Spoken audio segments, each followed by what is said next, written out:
Ògo ni fún Ọlọ́run ní òkè ọ̀run àti ní ayé àlàáfíà. Ìfẹ́ inú rere sí gbogbo ènìyàn. Lórúkọ Jésù, á dára fún ẹnì kọ̀ọ̀kan wa. Ọjọ́ òní ti wá. Àsìkò lẹ́ǹtì tí a bẹ̀rẹ̀ láti àná.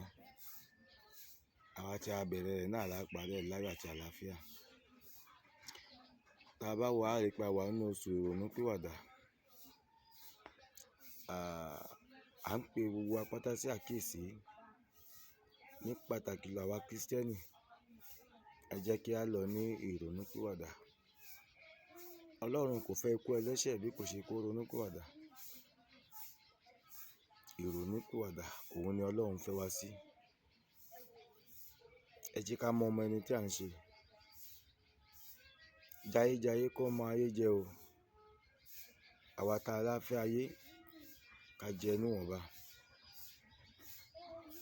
Mo gbàdúrà wípé a ò ní ṣe ayé wá. Ayé kan tá a wá yìí, lórúkọ Olúwa, ọmọ ará ò ní lò wá mọ́ gbà o. Mo bẹ̀ wá lọ́kùnrin lóbìnrin, ọmọdé àtàgbà. Ẹ jẹ́ ká lọ ní ẹ̀mí ìrònúpìwàdà. Ká lọ gba Kristi nínú ayé wa. Ẹ jẹ́ ká lọ ní ọkàn fífúyẹ́.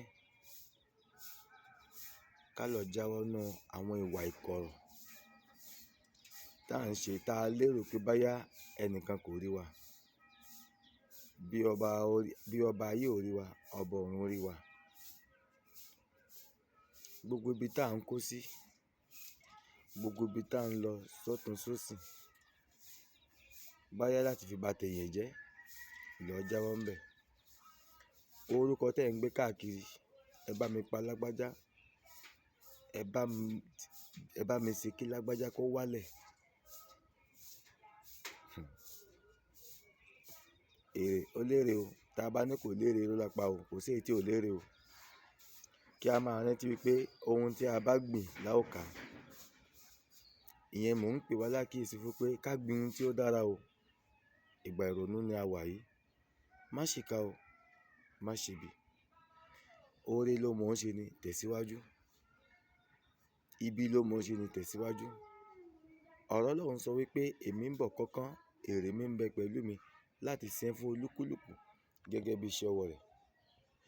Kò sí èyí tí ò ní èrè. Ọ̀tá fà sókè, yín dó borí, bí ọba ayé ò rí ọ, ọba ọ̀run wò ọ́. Má ṣìkà. Bí ẹnìkan bá ń lépa rẹ tí ń ṣìkà, tí ń wá ọ̀nà àti ṣe ọ́ níkà, ìwọ fi ọ̀rọ̀ rẹ lé Ọlọ́run ọba lọ́wọ́. Òun nìkan ni ọba tí ń kó ẹ̀dá yọ. Àwọn onímọ̀le wọ́n ń pè ní Allah, à ń pè ní Jehovah. Òun nìkan ló ní ìdájọ́ ayé. Bí ẹnìkan bá wá ń bá ọ jẹ́ káàkiri, tó jẹ́ pé ìṣe rẹ ń bí wọn nínú, tó jẹ́ pé ìwàláàyè rẹ ìdàláàmú ló jẹ́ fún wọn, ìwọ sá súnmọ́ Ọlọ́run. Kó má wo ìgbẹ̀yìn ìkà ènìyàn. Má gbẹ̀san o. Fi ẹ̀san sílẹ̀ fún Ọlọ́run. Ẹnikẹ́ni tí wọ́n ń ba ọnú jẹ́, tó ń wọ́ ọ̀nà ìbànújẹ́ rẹ, gbogbo ìgbà ló ń ba ọnú jẹ́, fi ọ̀rọ̀ rẹ lọ Ọlọ́run. Kó má wo ìgbé ayé àtúbọ̀tán irú ènìyàn bẹ́ẹ̀. Àtúbọ̀tán ló jà o. Ìbẹ̀rẹ̀ kò tó ohun tá à ń yọ̀ sí o, òpin ní kókó. Àwa ọkùnrin, àwa baálé ilé, àwa bàbá, lórúkọ Olúwa, ilé wa yóò tòrò. Àrídùnnú ẹnì kọ̀ọ̀kan wa kò ní di àrísọkún. Bá a ti ń tíràkà tá à ń gbìyànjú, tá à ń wá ń tá jẹ, tá à ń wá ń tá mọ̀, Ọlọ́run nìkan ni máa ń bùkún ẹ̀dá, yóò bùkún wa o.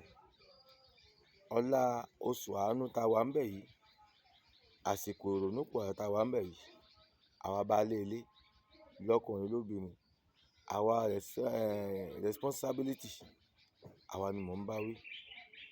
Ojú kì í pọ́n ṣe kó má là o. Ọ̀nà wa yóò là sí rere. jẹ́ kí inú rẹ kó sá ti máa yọ̀, jẹ́ kí inú rẹ kó máa yọ̀. Ire ni ó gbẹ̀yìn rẹ̀, ayọ̀ ni ó gbẹ̀yìn rẹ̀, ẹkún rẹ nì yóò di ẹ̀rín. Ẹ̀yin màmá wa náà, hílà hílò yín kò ní já sásán, àkúkú dára fún yín. Ẹ̀ ń sáré àti là, ẹ̀ ń sáré àti jẹ, ẹ̀ ń sáré àti mu. Ọlọ́run ní máa ń bùkún ẹ̀dá, yóò kúkú bùkún wa o, ṣùgbọ́n má ṣìkà o, má ṣìkà o, má ṣe èyàn níkà o. Bẹ́nìkẹ́ bá ń wọ ọ̀nà àti ṣe èmi wòlíì ọmọ níkà, láyé kan tí mo wà yìí, ẹni ẹ yóò ṣera rẹ̀. Ayé kan yín tí Ọlọ́run dá mi, tó dá orí mi, tó dá mi ní àwòrán mi, tí ó dá mi ní àwòrán rẹ̀. Ìgbàgbọ́ mi ni pé béèyàn bá ní wọn ó rò mí ká, èyàn bá ní wọn ó mú wálẹ̀, àwọn kọ́ ni wọ́n ṣẹ̀dá mi. Ọlọ́run ni, lẹ́yìn Ọlọ́run, Ọlọ́run náà ló kàn. Ayé kan kò lè rí mi ṣe. Abẹ́rẹ́ mi yóò lọ kí ọ̀nà èrò tó dí. Nítorí pé ìkọ́ kan kì í kọ́ ejò, ìkọ́ kan kì í kọ́ afẹ́fẹ́. Wòlíì Gabriel ọmọ Olúwa, ikọ́ ayé kan ò ní kọ́ mi. Bó bá wà ń lépa mi, òun ṣera rẹ ni o. Wọn advice rẹ o. A wí fún ni ká tó dá ni, àgbà ìjàkadì ni. Àwa wòlíì, àwa pastor, àwa evangelist, ẹ jẹ́ á ṣe pẹ̀lẹ́ o. Ẹ má jẹ́ á lé ayé ju bó ti yẹ lọ o. Mọ́sọ́mọ́sọ́, wọ́n ní pẹ̀lẹ́ là ń fi pa mókun pẹ̀lẹ́. Ṣé ohun tá jẹ, ohun tá mu yóò kúkú wá. Ẹ má jẹ́ á sáré ju ẹ̀mí wa lọ. Lágbára lọ́wọ́ Ọlọ́run, ojú ò ní tì wá o. Á sì dára fún wa o. Inú wa yóò dùn o. Bíbélì rẹ sọ di ìwé ojoojúmọ́ rẹ tó máa kà. Ibẹ̀ ni ká máa ṣàṣàrò gẹ́gẹ́ bí ọ̀rọ̀ Ọlọ́run ti sọ fún wọn, ní ká máa ṣàṣàrò ńbẹ̀ láàárọ̀, lọ́sàn-án àti ní alẹ́. Iná ló ń bí ọ àbí inú rẹ ló bàjẹ́ ni, ká Bíbélì, Ọlọ́run yóò mú inú rẹ dùn. Mo wá fẹ́ kó di etí rẹ, tó bá gbọ́ ṣe bí pé ò gbọ́, tó bá rí ṣe bí pé ò rí. Mo wá wo ìgbẹ̀yìn ìkà ènìyàn, mo wá wo ìgbẹ̀yìn aṣebi ènìyàn, mo wá wo ìgbẹ̀yìn aláròká. Ìgbẹ̀yìn wọn òun ní kókó. Á dára fún wa o. Mo pè ọ́ lákèésí o. Oṣù tá a wà ńbẹ̀ yìí, oṣù àánú ni, oṣù aláyọ̀ ni, oṣù ìgbéga ni, oṣù ìtẹ̀síwájú ni, oṣù ìbùkún ni. Lágbára lọ́wọ́ Ọlọ́run, á là á já, ẹ̀mí wa yóò sì gùn. Ohun tá a fẹ́ gangan ni ọba ẹ̀rí yóò ṣe fún wa o. Jésù Olúwa wa, àmín.